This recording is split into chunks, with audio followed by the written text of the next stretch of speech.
Assalomu alaykum yaxshilar. Bugun shunaqa ajoyib usulda kotletlar pishiramiz. Mana shunaqa qaranglar, oralari rassam zo'r pishadigan, figuralari ham chiroyli chiqadigan mana shunaqa kotletlarni hozir bismillah deb boshlaymiz. Xudo xolisa. Assalomu alaykum yaxshilar, sog'monmisizlar? Mana endi kotletimizni boshlaymiz. Kotlet uchun kerak bo'ladi bizga 1 kilo go'sht, mol go'shti. Ozgina yog'li, yog'siz qilib olaverasizlar. 20 gram tuz, yarim choy qoshiq murch. Adashib qoldimmi?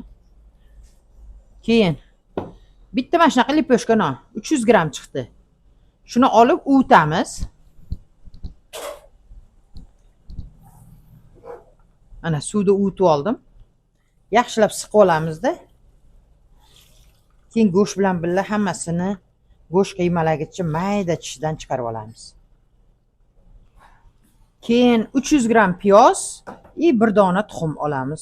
Hozir hammasini go'sht qiymalashdan chiqarib tuxumlar bilan yaxshilab aralashtiraman.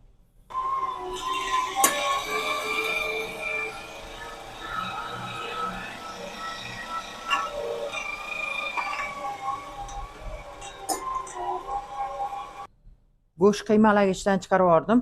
Mayda tishidan chiqarasizlar. Agarda mayda tishi bo'lmasa, meniki kattaroq tishida 3 marta chiqarib oldim. O'shanda yaxshi chaqishdek yopishadigan bo'ladi. Endi buni ustiga 1 dona tuxumni chaqamiz. Ketidan tuz, murchimizni solamiz. Keyin men panko nimalari bor-ku? Suxari, non tolqoni. Shuni hozir bitta idishga solamiz. Hamma masalliqni solib oldik. Yarim choy qoshiq chang soda soldim. Chang soda kotletni pishayotganda kichirib ketmasligiga yordam beradi.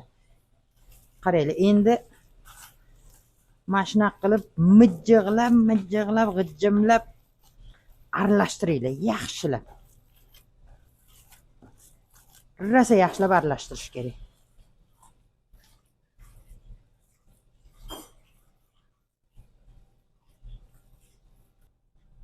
Mana men hozir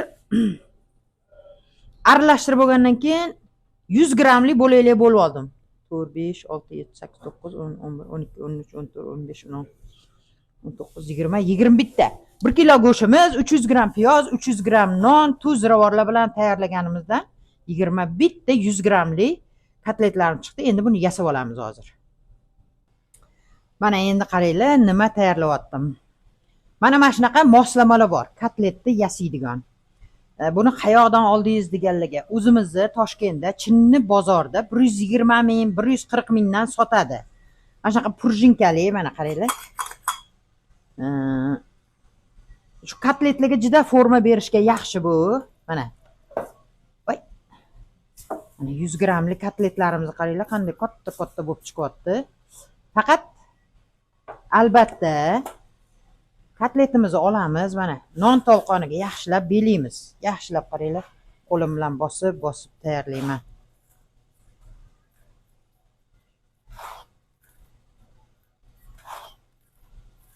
Ozgina qoqib yuboramizda. Mana shu yerga qo'yamiz. Buni olib, mana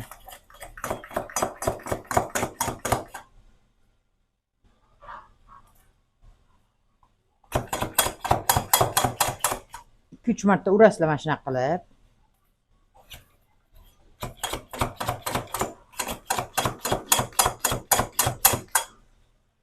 Ana. Qaranglar. Buni lekin stol ustida qilmaysizlar. Muzxonaga qo'yadigan idishinglarda. List ustiga salafan yopdimda, bira to'la o'sha bilan mana tayyorlab oldik. Zo'r chiqdi. Hozir hammasini nechta chiqsa, shuni yasaymanda muzxonaga qo'yaman buni. Albatta bir kun qoldirib muzlatish kerak. Muzlagandan keyin bemalol pishirsa bo'ladi buni. Men sizlarga bir maqtam qo'yib, bu hamma ham bu narsani o'rgata olmaydi. Men videolarda ko'p ko'rsangiz internetlarda gapirishadi-da. Men sizlarga pallan dollarli, pismadan so'mli narsalarni teppa-tekinga o'rgatyaptim deyishadi. Vaholanki o'sha narsalar internetda tiqilib yotgan bo'ladi, tiqilib. Lekin men o'rgatayotganim aniq. Onlayn darslarda o'rgatiladigan kotletlar bular. Albatta pul to'lab o'qiladigan darslarda o'rgatiladi bu.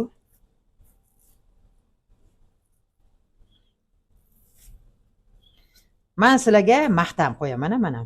Teppa-tekinga o'rgatyaptim sizlarga.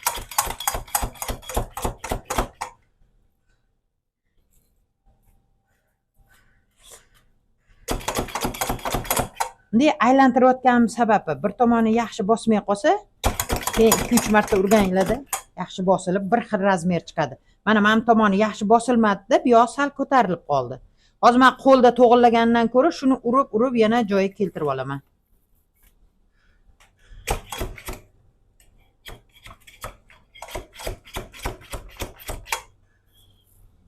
2-3 marta mana shunaqa qilib ana bo'ldi. Hammasini shuni tayyorlab turamiz. Bizda bu narsa yo'q, qayoqdan olamiz deydiganlar, puli qimmatli qiladi deydiganlar. Oddiy qo'linglarda mana shu non tolqoniga belab, bu non tolqoni bozorlarda to'la, panko deganlari Rossiya ham hozir ko'payib ketgan. Bo'lmasa oddiy o'zimiz non tolqonidan olib ishlataverasizlar. Shunoq qilib yaxshilab qo'llarda shakllab berib dumaloq qilib yasarsizlar. Agar bunaqa narsam yo'q, qilolmayman desanglar. Lekin bunda tayyorlab nima deydi, do'konlarga sotuvga bersanglar zo'r bo'ladi. Hisoblaysizlarda pullarni o'shanga qarab narxini qo'yasizlarda, sotuvlarga chiqarasizlar. Ana endi bu yog'ini ham xuddi shunaqa qilib hammasini tayyorlab olaman.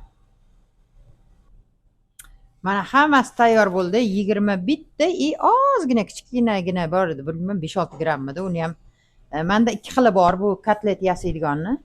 Mana bu kattasi 100 grammlikka, bu mana 50 grammlikka kichikrog'i.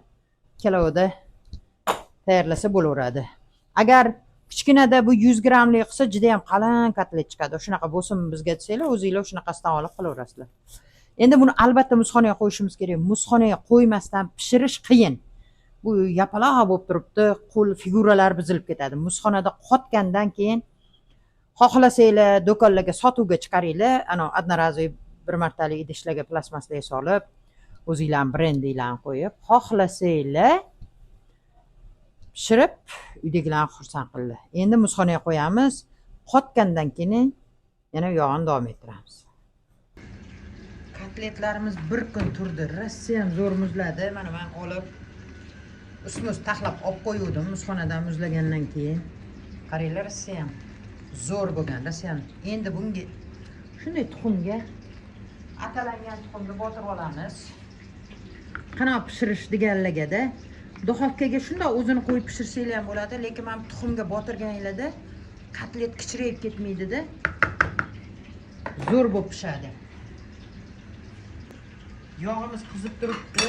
Mana botirib olganlarni pishirganlari hozir yana bunaqa botirib olamiz. Mana tuxumga botirilganini olamiz.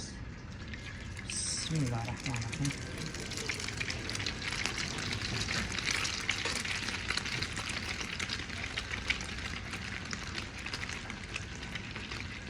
Yana bittasini shunaqa botirib olamiz. Ozgina tuxumini bunday oqizib yuboriladi. Ikki tomonini qizartirib pishirib olamiz. Men aytganimdek 3 marta go'sht qiymalagichdan chiqardim. Shuni hisobiga go'sht juda ham mayin bo'lib ketganda tez pishyapti. Ichlari bemalol pishadi. Qo'rqmasdan olib yesanglar bo'laveradi. Hozir bir tomoni qizarib oladi, keyin ikkinchi tomonini o'giramiz. Bu tomonni bo'lgandan keyin bu tomonini o'giramiz. Ikkita ertalab pishirib yeysanglar, yoniga bir dona tuxum bilan mazza qilasizlar. Mantilarga yog' chasrab ketib, hamma yoq dog' bo'lib yotdi, yana hayron bo'lmanglar. Yaqinroq ko'rsak, ularni ko'rmaysizlar desam. Hozir qizartirib pishirib olamiz. Kotletlarimiz qovurib oldik, ozgina savatga qo'yib qo'ydim. Yog'lari oqib ketsin deb, hozir yeb ko'ramiz.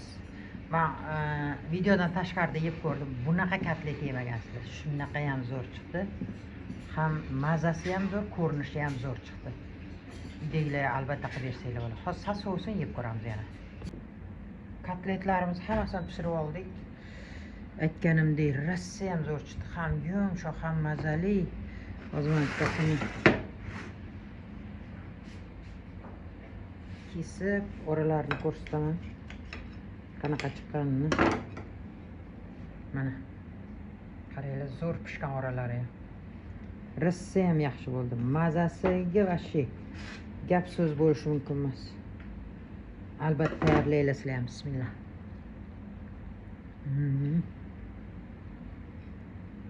Mazali rasa ham. Zo'r bo'ldi. Mana bugun antiqa usuldagi kotletimizni ko'rdinglar. Zo'r chiqdi. Sizlar ham albatta shunaqa tayyorlaylar. Kimgadir onlayn darsga falon pul bergandan ko'ra mana tep-tekinga sizlarga tayyor video. Alloh nasib qilsa yana ko'p shunaqa oddiy va mazali yeguliklarda diydorlashaveraylik. Omon bo'linglar.